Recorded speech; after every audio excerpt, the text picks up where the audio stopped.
Hi, this is Tamara from mooglyblog.com, and in this video I'm going to demonstrate how to make a butterfly bobbin using Lion Brand Yarn's Baby Soft. Let me set this one aside, and first I'm going to pull up a finished yarn bobbin that I've just made. Now, this is the working end of the butterfly bobbin, sometimes just called a butterfly, sometimes just called a bobbin. But this is the working end, and you can see it's a little tiny, sort of a mini skein of yarn here, and when I pull from this end, the butterfly bobbin all stays together. So this is super useful if you're doing something with a lot of color work, whether you're crocheting or knitting for that matter.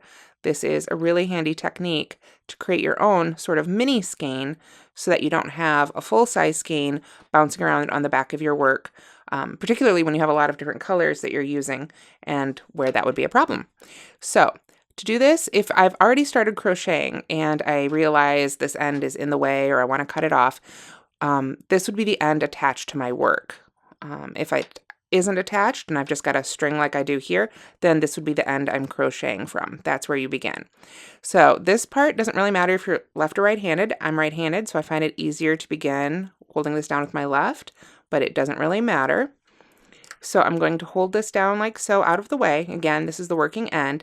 Then I'm going to make Spock fingers, if you will, sort of the V here. And then I'm going to just start winding around my fingers back and forth in a figure 8, like so. Let me sort of hold my hand this way so you can see it a little better, like so. And I'm just going to keep doing that. I'm not going to worry about the yarns overlapping on the top or the bottom or anything like that. It's all going to be okay. I'm just going to keep doing this until I get to where I've got 6, maybe 8 inches of yarn left, up to a foot. A little more if it's very thick yarn, a little less if it's very thin. Whatever works for you. Oh, and there I am. I've come to the end of this piece of yarn. So at this point, I want to scooch it out away from my hand a little bit if necessary, just so I can go all the way around. I'm going to take that end, and it doesn't matter where I ended up. I could have been up here, come up this way, wherever you are when you finish up or get close to the end. Then I'm going to wrap it around the back, like so, and come up in between my fingers. And I want to make sure, if possible there, to catch that end right there. So I'll just go around there, and I want to keep this part loose too, because I'm going to be coming back under there soon. But I'm just going to go around a couple times like so. There we are. Maybe one more time, just to get it nice and secure. And since I've got plenty of yarn, I could just keep going around and around.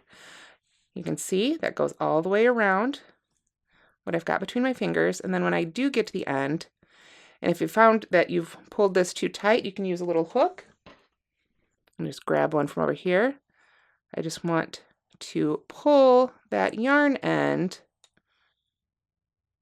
through there. So you can use whatever's handy. If you're knitting, use a knitting needle. And just pull that through there. Oops, sorry, my hook was starting to roll. So once I've got that yarn end under the parts I wrapped, I can pull that just a little tighter to hold the whole bobbin together, and then go ahead and remove my fingers. And that's it. This is the end that I had held back with my thumb. So when I pull, you can see the yarn just comes right on out as I crochet. And the bobbin itself will stay nice and tight until you get down to those last couple yards. Occasionally at that point it can fall apart, but it'll get you so much closer than if you tried to just have entire skeins on the back of your work. So I hope you've enjoyed this video and that you're able to put butterfly bobbins to use in your own work. Thank you so much for watching.